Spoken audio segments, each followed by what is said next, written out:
So they have learned to pair up or hunt in groups of 2, 3, or 4. It allows them to hunt prey much, much larger.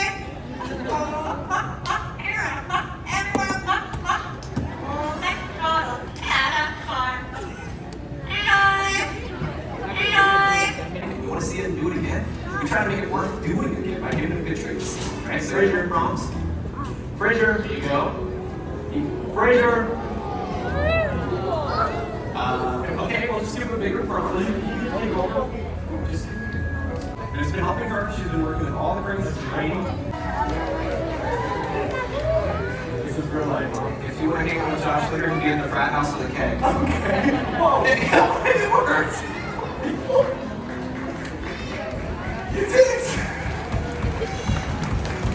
Endangered species listed in this few future generations would never be able to see them in the wild ever again.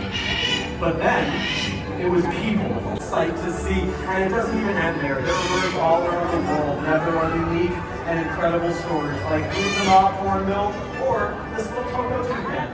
His name is Bruno, so we don't talk about him. But no matter what it is, whether it's the military macaw, like those green guys up there, or the bald eagle, go outside and start your own adventure with amazing animals all over.